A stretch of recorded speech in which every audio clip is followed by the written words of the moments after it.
Hello friends, Books with Grandma here, and today I have a book called Last Stop on Market Street. Words by Matt de la Pena and pictures by Christian Robinson. I did a live reading of this book, so if you want to check that out, I would appreciate it.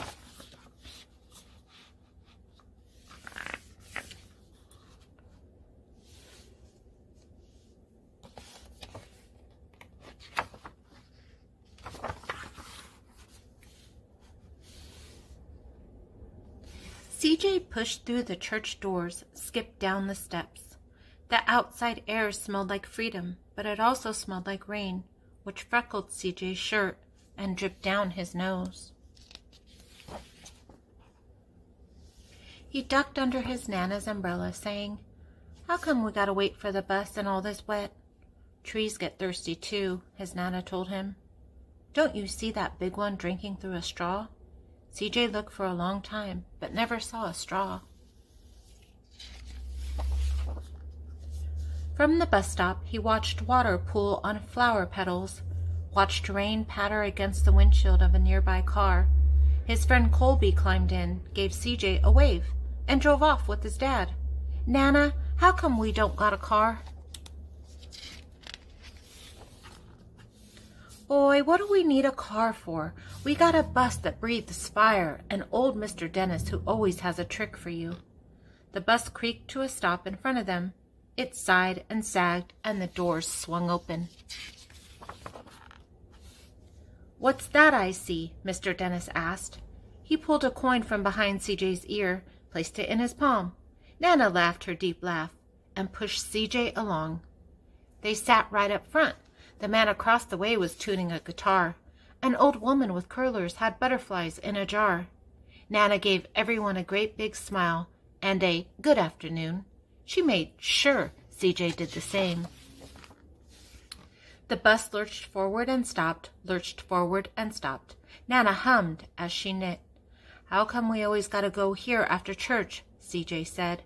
"Miguel and Colby never have to go nowhere." "I feel sorry for those boys," she told him. "They'll never get a chance to meet Bobo or the sunglass man. And I hear Trixie got herself a brand new hat." CJ stared out the window, feeling sorry for himself. He watched cars zip by on either side, watched a group of boys hop curbs on bikes. A man climbed aboard with a spotted dog. CJ gave up his seat. "How come that man can't see?" "Boy, what do you know about seeing?" Nana told him. "Some people watch the world with their ears." "That's a fact. Their noses, too," the man said, sniffing at the air. "That's a mighty fine perfume you're wearing today, ma'am." Nana squeezed the man's hand and laughed her deep laugh.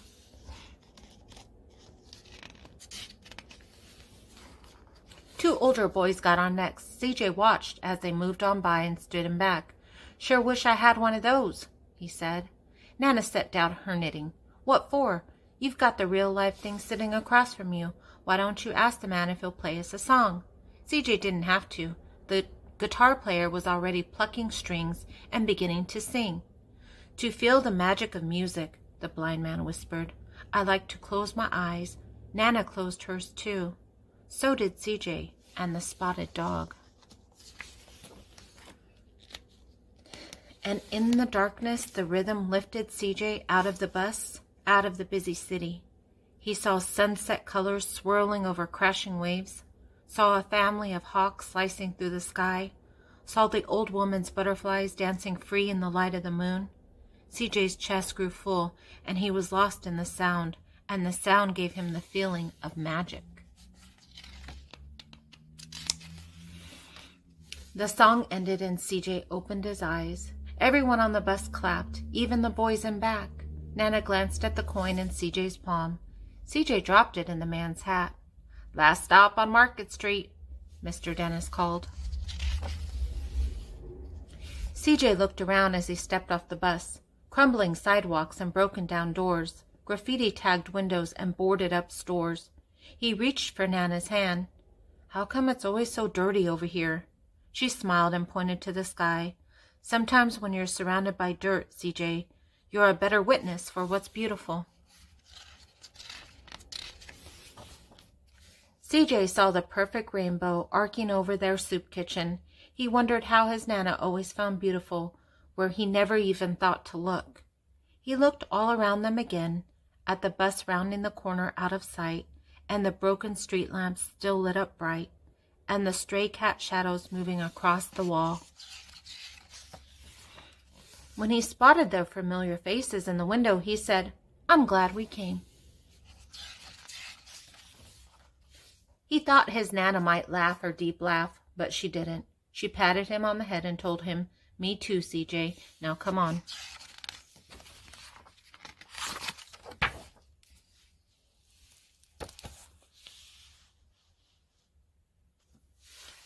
The end. Thank you so much for stopping by. And until next time, have fun.